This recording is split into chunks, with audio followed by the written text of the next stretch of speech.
ಎಲ್ರಿಗೂ ನಮಸ್ಕಾರ. Welcome back to my channel. ಇವತ್ತು ಮೆಂತ್ಯ ಗೊಜ್ಜು ಮಾಡ್ಕೊಳ್ತಾ ಇದ್ದೀನಿ. ಅದಕ್ಕೆ ಏನೇನು ತೊಗೊಂಡಿದ್ದೀನಿ ಅಂದರೆ ಸಾಸಿವೆ ಜೀರಿಗೆ ಒಗ್ಗರಣೆಗೆ, ಇಂಗು, ಆಮೇಲೆ ಮೆಂತ್ಯ 2 ಸ್ಪೂನು. ಮೆಂತ್ಯ ಗೊಜ್ಜು ಅಂದರೆ ಮೆಂತ್ಯನೇ ಮೇಯ್ನು, ಅದರಿಂದ 2 ಸ್ಪೂನ್ ಮೆಂತ್ಯ ತೊಗೊಂಡಿದ್ದೀನಿ.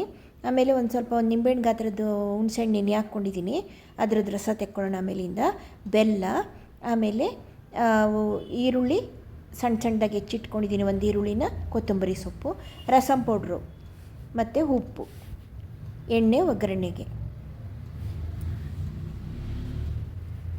ಇವತ್ತು ಒಂದು ಸ್ವಲ್ಪ ಅರಿಶಿನದ ಪುಡಿ ತೊಗೊಂಡಿದ್ದೀನಿ. ಸಾಂಬಾರು ಮಾಡಿ ಮಾಡಿ ಬೇಜಾರಾಯಿತು, ತರಕಾರಿ ತಿಂದು ಬೇಜಾರಾಯಿತು ಅಂದಾಗ ಈ ಗೊಜ್ಜು ಮಾಡ್ಕೊಳ್ಬೋದು. ತುಂಬ ಒಂಥರ ಟೇಸ್ಟಿಯಾಗಿರುತ್ತೆ ಇದು ಗೊಜ್ಜು. ಒಂದು ಬಾಣಲಿಗೆ ಈಗ ಎಣ್ಣೆ ಹಾಕ್ಕೊಂಡು ಸಾಸಿವೆ ಜೀರಿಗೆ ಹಾಕಿದ್ದೀನಿ. ಈಗ ನೋಡಿ ಅದು ಚಿಟ್ಕೊಡ್ತಾ ಇದೆ. ಈಗ ಮೆಂತ್ಯ ಹಾಕ್ತಾಯಿದ್ದೀನಿ. 2 ಸ್ಪೂನ್ ಮೆಂತ್ಯ ತೊಗೊಂಡಿದ್ದೀನಲ್ಲ ಅದನ್ನು ಹಾಕ್ತೆ, ಅದು ಕೆಂಪುಗಾಗೋ ತನಕ ಹುರ್ಕೊಂಡೆ.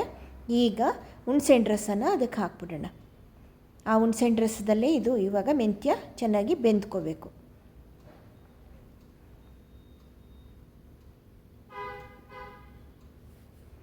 ಒಂದು ಟೈಮ್ ತೊಗೊಳುತ್ತಿದ್ದು, ಬೇಯಕ್ಕೆ ಸ್ವಲ್ಪ ಟೈಮ್ ತೊಗೊಳುತ್ತೆ. ಹುಣಸೆ ರಸ ಆಗಿದೆ, ಪ್ಲಸ್ ಮೆಂತ್ಯ ಸ್ವಲ್ಪ ಹಾರ್ಡಲ್ಲ, ಹಂಗಾಗಿ ಸ್ವಲ್ಪ ಟೈಮ್ ತೊಗೊಳುತ್ತೆ. ಒಂದು 10 ನಿಮಿಷನಾರ ತೊಗೊಳುತ್ತಿದ್ದು. ಮುಚ್ಚಿಟ್ಬಿಟ್ಟು ಬೇಯಿಸೋಣ. ಇವಾಗ 2 ಸ್ಪೂನು ನೋಡಿ ರಸಂ ಪೌಡ್ರ್ ಹಾಕಿದ್ದೀನಿ.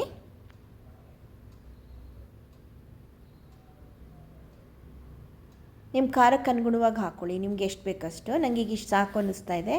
ಮತ್ತೆ ಬೇಕಾದ್ರೆ ಟೇಸ್ಟ್ ನೋಡಿ ನನಗೆ ಖಾರ ಬೇಕು ಅಂದರೆ ಮತ್ತೆ ಹಾಕ್ಕೊಳ್ತೀನಿ. ರಸಂ ಪೌಡ್ರ್ ಇಲ್ಲ ಅಂದರೆ ಸಾಂಬಾರು ಪೌಡ್ರ್ ಆದರೂ ಹಾಕ್ಕೋಬೋದು. ಈಗ ಒಂಚೂರು ಅರಿಶಿನ ಹಾಕ್ತೆ. ತುಂಬ ಸಿಂಪಲ್ಲಾಗಿದೆ, ಜಾಸ್ತಿ ಸಾಮಾನಿಲ್ಲ ಇದಕ್ಕೆ. ಮತ್ತು ಇದು ಊಟ ಮಾಡೋಕ್ಕೂ ಕೂಡ ತುಂಬ ಚೆನ್ನಾಗಿರುತ್ತೆ. ಅನ್ನಕ್ಕೆ ಹಾಕ್ಕೊಂಡು ಊಟ ಮಾಡೋಕ್ಕೆ ತುಂಬ ಚೆನ್ನಾಗಿರುತ್ತೆ. ಇನ್ನು ಬೆಂದಿಲ್ಲ, ಸ್ವಲ್ಪ ಬೇಯಬೇಕದು. ಮೆಂತ್ಯ ಬೇಯಬೇಕು, ಬೇಯುತ್ತೆ, ಸ್ವಲ್ಪ ಟೈಮ್ ತೊಗೊಳುತ್ತೆ ಅಷ್ಟೇ. ಸ್ವಲ್ಪ ತಟ್ಟೆ ಮುಚ್ಚಿಟ್ಬಿಟ್ಟು ಬೇಯಿಸೋಣ. ಇವಾಗ ತುಂಬ ಗಟ್ಟಿಗೆ ಮಾಡಿಕೊಂಡ್ರೆ, ಪುಳಿಯೋಗರೆ ಗೊಜ್ಜು ಥರ ಮಾಡಿಕೊಂಡ್ರೆ ಒಂದು 5-6 ದಿನ ಬೇಕಾದ್ರೆ ನೀವು ಫ್ರಿಜ್ಜಲ್ಲಿ ಇಟ್ಬಿಟ್ಟು, ಇಲ್ಲ ಹೊರಗಡೆನೂ ಇಡ್ಬೋದು, ಏನಾಗಲ್ಲ. ಫ್ರಿಜ್ಜಲ್ಲಿ ಇಟ್ಬಿಟ್ಟು ಅನ್ನಕ್ಕೆ ಪುಳಿಯೋಗರೆ ಥರ ಕಲಿಸ್ಕೊಂಡು ಊಟ ಮಾಡ್ಬೋದು. ನಾನು ಸ್ವಲ್ಪ ನೀರಿನಂಗೆ ಮಾಡ್ಕೊತಿದ್ದೀನಿ, ಸಾರು ಥರ. ನೋಡಿ ಬೆಂದಿದೆ. ಇವಾಗ ಮೆಂತ್ಯ ಬೆಂದಿದೆ. ಈಗ ಇದಕ್ಕೆ ಇದನ್ನು ಹಾಕ್ಬಿಡೋಣ. ಬೆಲ್ಲ, ಈರುಳ್ಳಿ, ಕೊತ್ತಂಬರಿ ಸೊಪ್ಪು ಎಲ್ಲ ಹಾಕ್ಬಿಟ್ಟು ಒಂದು 2 ನಿಮಿಷ ಕುದಿಸಿದ್ರೆ ಮುಗೀತು. ನೋಡಿ ಬೆಲ್ಲ ಹಾಕಿದೆ. ಈಗ ಈರುಳ್ಳಿ ಹಾಕ್ಬಿಡೋಣ.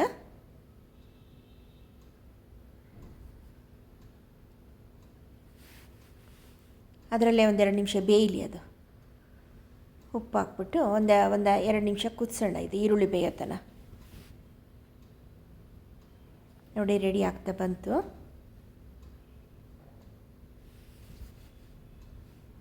ಹೆಲ್ತ್ಗೂ ಒಳ್ಳೆಯದು. ಮೆಂತ್ಯ ಇರೋದ್ರಿಂದ ಹೆಲ್ತ್ಗೂ ಕೂಡ ತುಂಬ ಒಳ್ಳೆಯದಿದು. ಶುಗರ್ ಪೇಷಂಟ್ಗಳಿಗೆಲ್ಲ ಇದು ತುಂಬ ಒಳ್ಳೆಯದೇ ಇದು. ಮತ್ತು ಅನ್ನಕ್ಕೆ ಹಾಕ್ಕೊಂಡು ಊಟ ಮಾಡೋಕ್ಕೆ ತುಂಬ ಚೆನ್ನಾಗಿರುತ್ತೆ. ತರಕಾರಿ ಸಾರು ತಿಂದು ಬೇಜಾರಾದಾಗ ಈ ಥರ ಚೇಂಜ್ ಮಾಡ್ಕೊಳ್ಬೋದು.